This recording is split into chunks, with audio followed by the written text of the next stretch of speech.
What is up, you guys? Welcome to an epic Christmas Day routine. So I'm going to take you through all of the festivities that I go through on any average day throughout the holidays. So the very first thing that I do when I get up is I kind of tidy up, I make the bed, I put my books away. So these are the books that I shared on my Instagram that I'm reading right now. And I've already completed a couple of them and they're so good. And then the habit that I wanted to get into this year was always starting the nebulizers in my bedroom as well as the master bath. And this one was filled with some beautiful Fraser fir oil that's actually used for a diffuser oil, but it's all good. It worked out. And then Andre's usually downstairs making coffee and doing the dishes. So Carl and I made our way down, turned on the fireplace as well as YouTube. So I get a lot of questions about this. We have this going throughout the house all the time, and all you have to do is just search on YouTube for Christmas coffee shop ambiance and you will find these channels. So we play that throughout the house all day long. They're like 6-hour loops. They're great. And then I turn on all the Christmas lights. This is literally my day's routine every single morning, and it makes me so happy. All of the trees come on and they stay on all day and it's beautiful, and then it's cozy with the fire. Carl usually cuddles up over there, and then I make my pre-workout. And I always light a candle. If you're following on Instagram, you know that. And then I make my way downstairs. So by that time, the house is smelling like gingerbread. The lights are all lit. We decorate the basement as well. And then I start to sip on my pre-workout, which is absolutely delicious. And then I turn on the speaker that I have attached to my Peloton bike, and we jam out to a Christmas ride. So this is my little Peloton corner in my gym. I absolutely love it. I'm kind of wanting the new Peloton. Who am I? What's wrong with me? But I'm loving it. I've had this bike since before you could actually get them in Canada, which is kind of cool. This is the ride that I did. This is the LOL series with Cody. If you have a Peloton bike, try it out. It's pretty awesome. I don't want to ruin the surprise, but it was pretty incredible. So I've got my countdown to Christmas going, and then I will usually go upstairs and either make a post-workout or my coffee and then get ready for the day. So this is my full coffee routine. I always heat up some water and I use our press pot, which is so relaxing and so vibey. And then I had to grab my favorite Christmas mug of the season. This was probably one of our most popular items for our Donuts, Dumbbells, and Dreams launch. And I don't blame you because it's delightful. So in my morning coffee, I put in all of the most just sweets and delightfulness. So I found this After 8 creamer, and I also put in some hot chocolate. And then Carl knows that whenever I'm making my coffee, he gets his coffee, which is his puppuccino, and it's just whipped cream, but he loves it. It's a full thing. Puppuccino, look. You want it? Let's do it.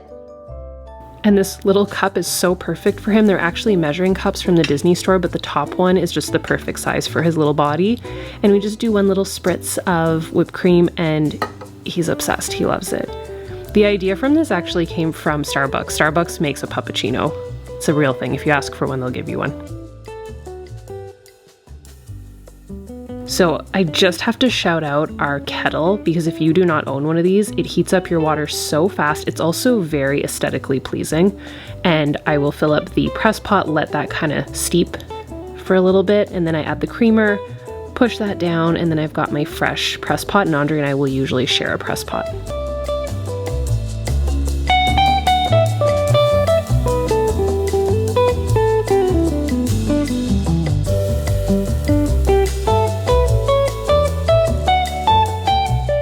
And my coffees during the holiday seasons are not only consumed times 10, but they're also completely over the top and very festive.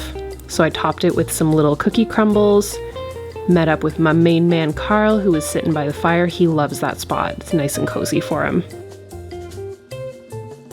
And then we made our way out. We went to brunch. We also went to this local shop called Tinseltown that I absolutely love. My parents put me onto it. This is where we got our Mickey that's in our house. And I always get just a couple of special pieces of decor for the season.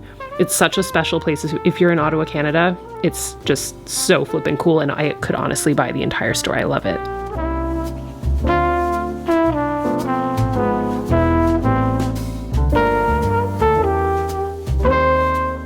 It's actually really neat because the entire shop is organized by categories. So there's different colored categories. There's different areas where there's only Santas everywhere. There's different areas where there's only elves everywhere. I love those elves so much. They have Disney stuff. They have baked good areas. It's absolutely unbelievable, and every single square inch is covered. They also have a village area, and these are the village pieces that I collect from the North Pole. That's the Griswold house, which I thought was so cool. They have a little Disney section. There's our Mickey that we bought, and that's actually where we got it from. We also hit up Bath and Body Works, got all of the balsam. I love the balsam candle. And then I got this perfect Christmas candle. Had to get the fresh balsam, but I got a couple of new pieces this year. And then this is also where we got our snow globe, and it was such a big decision on which flippin' snow globe we wanted. Next, we hit up Home Goods, Home Sense in Canada. I loved that little snow globe. That was so cute. It's like a little candy bar area.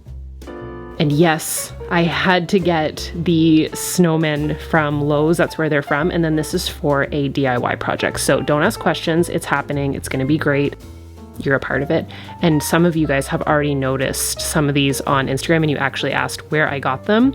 And the answer is, well, I made them myself. So I'm going to take you through that. We had a major snow day here in Ottawa, and it was so beautiful. There was so much snow. It was crazy. I think it was something like 20 plus centimeters in the span of 24 hours.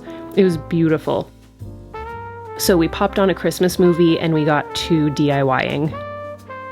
Carl perched right on top of my purchases. So my purchases came in from the fabric store. I just found a fabric store online. I needed some green velvet as well as pink velvet. If you saw the green and pink Christmas tree, go check it out.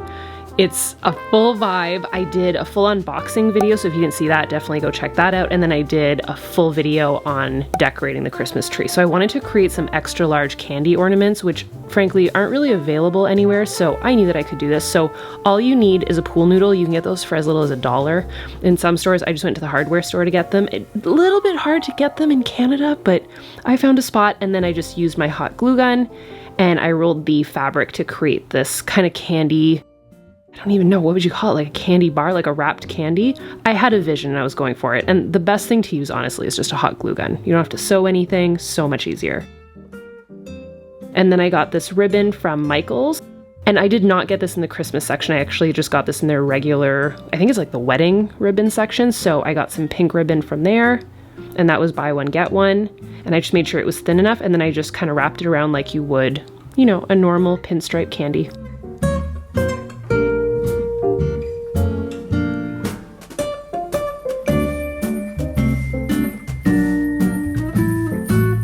And then I just used some floral wire to tie the ends. You can also just use ribbon, but I did the floral wire, trim the edges, and then I used the ribbon just to cover the floral wire.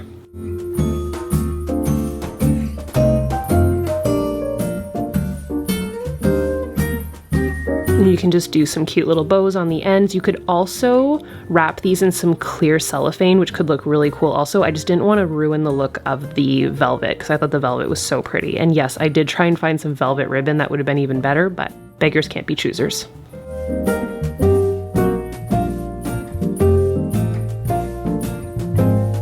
So this is the end product of what the candy actually looks like. I also made one in pink. I made a couple of them in green. It really didn't take that long at all, and I just watched some Christmas movies while I did it.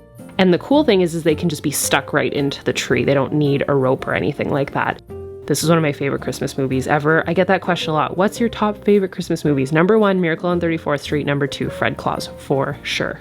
So again, all I did was I cut the pool noodle in half, lined the edge of it with some hot glue, cut the fabric to the right shape, rolled that in, and then you can use pipe cleaners or floral wire to get everything in. And then I used another pool noodle. I didn't even take the label off the pool noodle. And then I did the pink velvet on this one, wrapped that, and then tied the edges.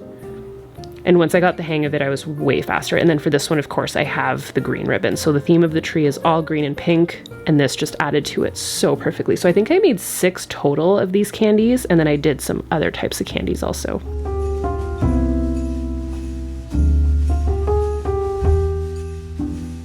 I don't know why, but Carl was in love with the velvet fabric. Like he thought it was his new bed.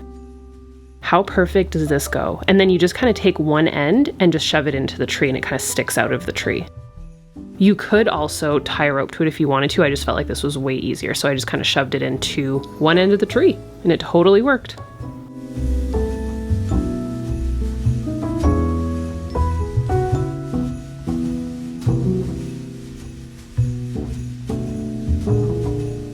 A couple of you had commented on Instagram that you couldn't even see any of the tree remaining, which I loved. So after our DIYs, I had to prep for a family get-together at the cottage. So I wanted to put together this treat that I had seen, this appetizer plate. I had seen it on Pinterest and I wanted to try and create it. So what I did is I took the bocconcinis, which are just little pieces of mozzarella that are pre-cut or like just in smaller pieces than one large piece. I dumped out all the water that comes in, poured in some olive oil as well as some seasoning, did some little cherry tomatoes, love jingle jangle. Then I had some fresh basil and some salami. So I just cut those into little pieces, and then I had these cocktail picks. So I did the tomato, the bocconcini, the basil, and then a piece of salami. It went kind of slow because I'll be honest, I kept eating them as I was going. But the idea was to kind of make a wreath. So as you keep going, you put it in a circular fashion, and then you kind of just fill the base with some rosemary. It'll kind of look like a wreath, and then you can put a bowl in the middle, and that's to be filled with some olive oil as well as balsamic vinegar so people can dip. So it's kind of like a little caprese salad. And then this was a little salumi plate that was inspired by the, I think, Spanish pavilion during the Food and Wine Show at Epcot. And this is what they put in their little plate. By the way, please don't come at me about not wearing gloves. It was just for like a small group of family. I know that people are sensitive about that, but it's just family. Then it was martini o'clock. I've shared this before. Not super into margaritas during the holiday season. Love a good martini, and this martini shaker, I wish I could link it for you guys. If I can, I will. Everyone needs this martini shaker. First of all, it's super easy to get the lid off of if you know you know, and there's this little spike under that lid that cracks all the ice. Like, it's so good. So, sipped on my martini, continued working on my little salumi antipesto plate, which is basically just green olives, black olives, some different types of meats like prosciutto and salami. There is some feta in there as well as roasted red peppers.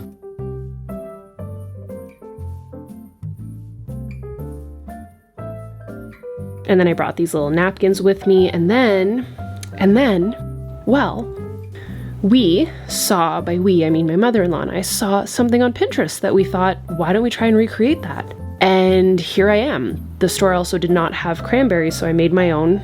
All you need is frozen cranberries, a little touch of water, and a lot of sugar, and that'll make your cranberry sauce. So we did that. And then I got the Pillsbury dough out, and the idea was to create a Christmas tree shaped pull-apart bread situation. And the one online that I saw was spinach dip filled, and I didn't want to do that. I wanted to do brie with cranberry sauce and butter. Spoiler alert, it was delicious. Now, to make it was a whole other situation, and I just want to say that on Pinterest in these videos and on TikTok, they never are honest about how difficult these things are, but I will be honest for you. It might look easy. There was a lot of swearing that happened, but it was fun. So I put some butter into a bowl, melted that, and I also added some Manuka honey. It can be any type of honey. And I just mixed that together once it was all warmed up, and then I cut up some little slices of brie. I think I went a little bit overboard on the brie and the cranberries, which is probably the issue if you overfill it, but it ended up being delicious, so it doesn't really matter what it looks like. So I glazed the inside. This is that butter and honey mixture. It smelled so good. And then I put the brie. See how I went a little bit too hard on the brie, but cheese equals love, so it was fine. And then I mashed up the cranberries, and I just kind of spread those over top of the cheese. I mean, listen, just this alone looks delicious. And then the idea is that you have that mixture all together, and then you top the other triangle of pastry on top of it. Close it all up, pinch it all together, and let it bake. Only after, you do some little slices. So the idea is that you do these little slices. Carl and Andre were a part of it. You do these little slices, and you're supposed to kind of twist them so that it becomes a pull-apart. I don't want to call it a monkey bread, but a pull-apart bread. the middle kind of split open and it looked like a Halloween decor. Like it looked like I was performing a surgery. It looked like a suture. But once it was baked, it was fine. But I was in stitches doing this because I was trying so hard to make it look pretty, when in reality it looked like a corpse. These are Christmas videos, not Halloween videos. Carl was getting some little pieces of salami while we were baking. Some little tiny pieces of prosciutto. So then, while everything was baking and I wrapped everything up and I put it in the fridge, I put on Fred Claus in the living room and I got to wrapping some gifts for our niece and nephew. So super easy way to wrap some gifts. You can get these at Home Goods and Marshalls. They're just kind of just Santa bags, like gift bags. And for kids, it's so much easier. So I put them in those. And then I had this really cool box that we gave to Andre's dad. He loves cars, so we put that on there. Wrapped up all some gifts. This one's for Andre. Don't look, Andre. I love the wrapping paper. It was elf themed wrapping paper.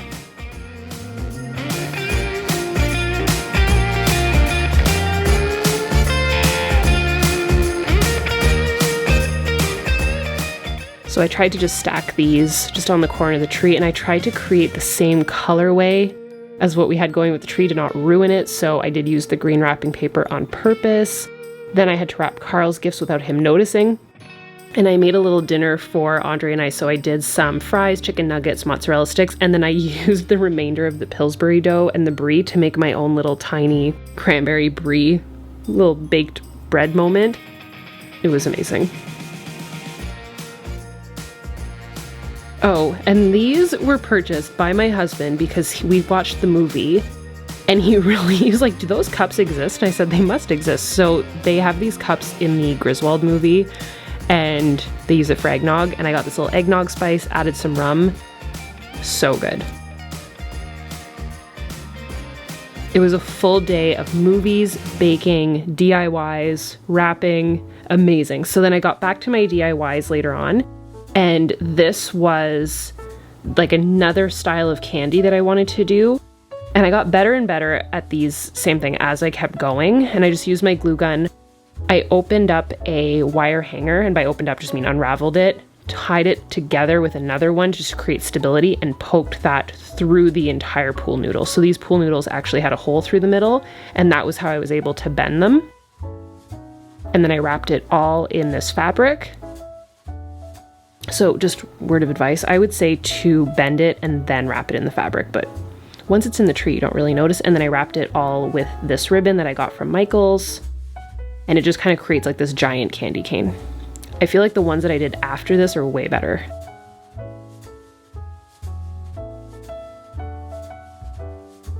So this is how I did the coat hanger. So undid the wire hanger, kind of straightened it out using some pliers, and then tied it to another one using hockey tape. How Canadian of me.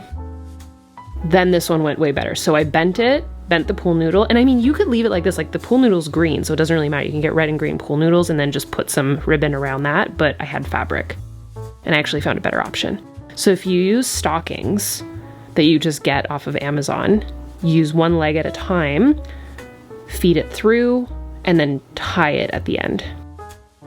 How stinkin' cute. And I feel like this would be so cute if I could find a striped pink stocking as well.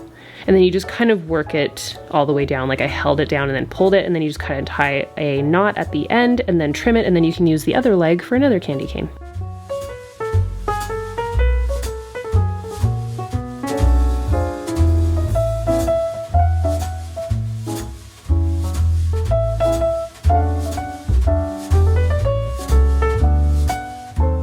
So I put this one candy cane at the bottom. I used some clear wire just to hold the shape while it's in the tree. I might take that out later.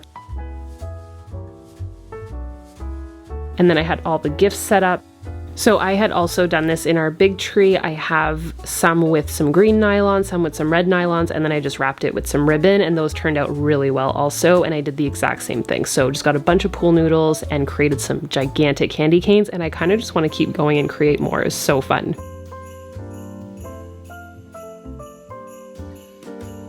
And then it was time to wind down for the evening. I did some Christmas scented bath salts, with some bubble bath. We actually do decorate our master bath also. I will do a house tour if you guys want to see that.